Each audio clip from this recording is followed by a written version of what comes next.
नमस्कार मंडळी. अवधूत चिंतन श्री गुरुदेव दत्त श्री स्वामी समर्थ महाराज की जय. पौष शुद्ध ते अष्टमी पौष पौर्णिमा म्हणजेच 28 डिसेंबर 2025 ते 3 जानेवारी 2026 या कालावधीमध्ये आपल्याला शाकंभरी नवरात्र साजरी करायची असते. खरं तर हे 4 नवरात्र असतात. एक गुप्त नवरात्र असतं, 2 चैत्र नवरात्र, तिसरी शारदीय नवरात्र आणि चौथी शाकंभरी नवरात्र असं म्हटलं गेलेलं आहे. आपण काय करतो? आपण फक्त शारदीय नवरात्रच साजरी करत असतो.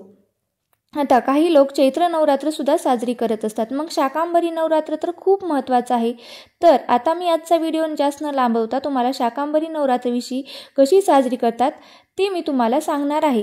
आता माता पार्वतीची उपासना म्हणजेच तर साक्षात आपली कुलदेवीच हिची उपासना ज्याच्या घरात केली जाते किंवा ज्यांच्या घरात शाकंभरी देवीचा फोटो नाही, मग त्यांनी काय करायचं तर आपल्या घरात अन्नपूर्णा माता किंवा 8 दिवसाच्या 7 दिवसाच्या कालावधीमध्ये अन्नपूर्णा मातेची उपासना करायची असते. आपल्याला त्याची पूजा करायची असते. तर आता जे कोणी रुग्धवेदी ब्राह्मण आहेत त्यांची कुलदेवी शाकंभरी आहे, जिला बनशंकरी असं सुद्धा म्हटलं गेलेलं आहे.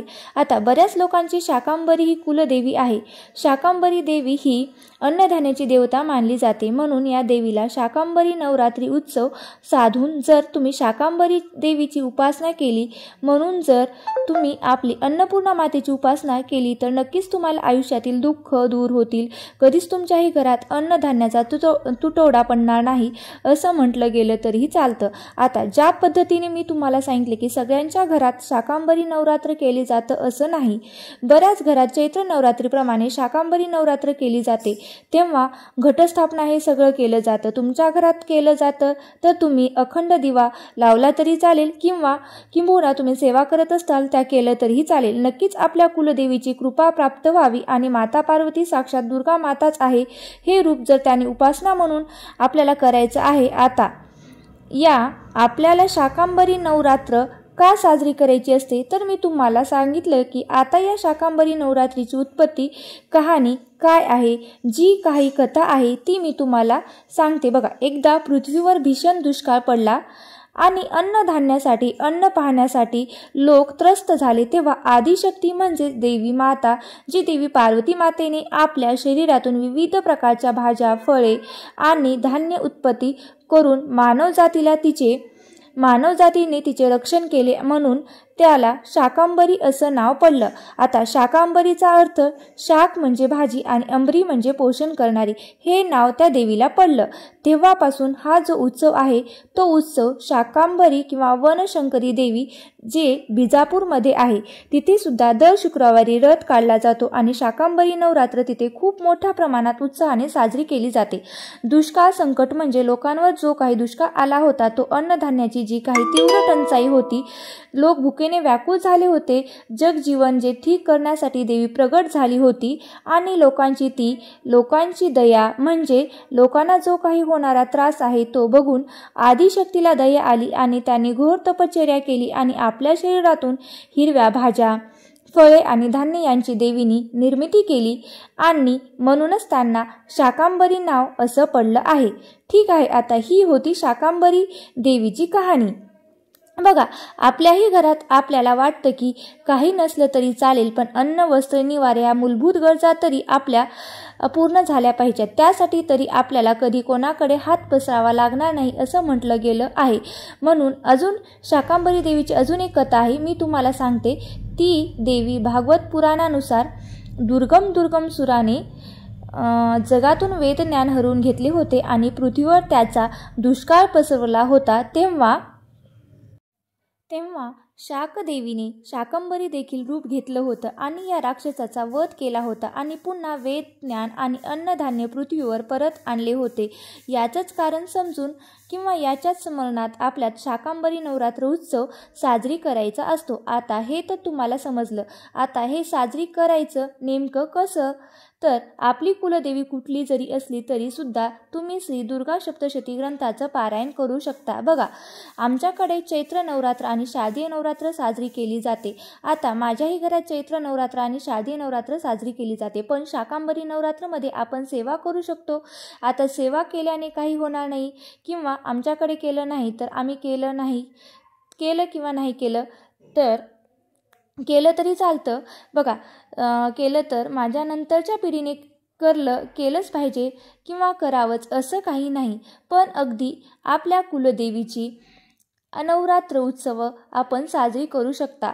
आता प्रत्येकाच्या घरात अखंड दिवा लावलेलाच असतो, तर तो अखंड दिवा तुम्हाला इच्छा असेल तर तुम्ही 7-8 दिवस तो तसाच ठेवायचा असतो। त्याचबरोबर आपल्याला कुलदेवीची एक तरी शाकंभरी नवरात्रीचा औचित्य साधून बऱ्याच केंद्रात सामूहिक श्री दुर्गा सप्तशतीचं पारायण केलं जातं। जर तुमची इच्छा असेल तर तिकडे जाऊन सुद्धा तुम्ही पारायणाला बसू शकता किंवा पारायण सेवेचा तुम्ही लाभसुद्धा घेऊ शकता। आता शक्य होत असेल तर 8 दिवसाच्या कालावधीमध्ये नक्कीच तुम्ही तुमच्या घरात एकदा तरी दुर्गा सप्तशतीचा ग्रंथाचं पारायण करा। बऱ्याच वेळा असं होतं की आपला वर्षभर शाकंभरी नवरात्र कोणीही करत नाही, चैत्र नवरात्र करत नाही, शारदीय नवरात्र केलं की वर्षभर फक्त हात जोडायचे असं नाही। आपली जी कुलदेवी आहे, कुलदेवीचा मानपान करणं, कुलदेवीचा कुळाचार पाळणं हा सगळ्यात महत्त्वाचा भाग आहे। मग तुम्हीच म्हणता की एवढ्या सेवा करतो, आम्हाला अनुभव का येत नाहीत? कारण कुलदेवच आपल्यात बऱ्याच वेळा त्यांच्याकडून आपला मानपान होत नाही। अजूनही त्यांची कुलदेवी कोण आहे हे काही जणांना सुद्धा माहीत नाही। तर मग त्यांच्यापेक्षा जर हे शाकंभरी नवरात्र औचित्य साधून नक्कीच तुम्ही रोज एक पाठसुद्धा करू शकता। आता ही प्रथा जर मी पाळली तर मग नंतरच्याने केली नाही की तर बघा, प्रथा पाळणं देव काय तुम्हाला म्हणतं की तुम्ही एकदा केलं की वारंवारच करा? हो, तुमच्याकडे जेवढं होईल तेवढं तुम्ही करू शकता। तुम्ही आता काही घरात घटस्थापना केली जाते, तुमच्या घरात जर ती पद्धत नाही तर तुम्ही फक्त श्री दुर्गा सप्तशती ग्रंथाचं पारायण करू शकतात, किंवा रोज 2-2 अध्यायसुद्धा तुम्ही नित्यसेवेसारखे पठण करू शकता। ज्याचे 108 दुर्गा सप्तशती ग्रंथाचे पारायण चालू आहे त्याने तर टेन्शनच घ्यायचं नाही, पण ज्यांचं नाही त्यांनी नक्कीच करू शकतात। बघा, कुलदेवीचे सेवा केल्याने काहीच वाईट होणार नाही, उलट तुमच्या ज्या काही अडचणी आहेत त्या लवकरच खरोखरच कमी होतील। मग तुम्ही म्हणजे 28 डिसेंबर ते 3 जानेवारी पर्यंत एकदा तरी पारायण करा। अगदी म्हणजे पौष पौर्णिमेला, ज्याला आपण शाकंभरी नवरात्री सांगता होणार आहे, किंवा शाकंभरी पौर्णिमेला जर तुम्ही एक पाठ करा, किंवा नाही तुम्हाला रोज वाचणं झालं शक्य तरी तुम्ही सिद्धकुंजिका स्तोत्र एक वेळा पठण करा। या स्तोत्राचं पठण केल्याने फळ मिळणार आहे। तुम्हाला दुर्गा सप्तशती पाठ करणं शक्य झालं तर तुम्ही नक्कीच रोज 1 किंवा 3 वेळा, 5 वेळा, 11 वेळा, कमीत कमी 11 वेळा तरी तुम्ही श्री सिद्धकुंजिका स्तोत्राचं आवर्जून पठण करावं। तुमच्या घरात माता लक्ष्मीची मूर्ती असेल, आपल्या कुलदेवीची मूर्ती असेल, फोटो असेल किंवा टाक असेल, नाही तर अन्नपूर्णा मातेच्या मूर्तीवर दररोज तुम्ही कुंकुमार्चन करू शकता। आता एक दिवस तुम्ही सिद्धकुंजिका स्तोत्राचं पठण केलं, एक दिवस तुम्ही कुंकुमार्चन केलं तरी चालतं, पण ज्यांना सगळं करायचं शक्य होईल त्यांनी नक्की करा।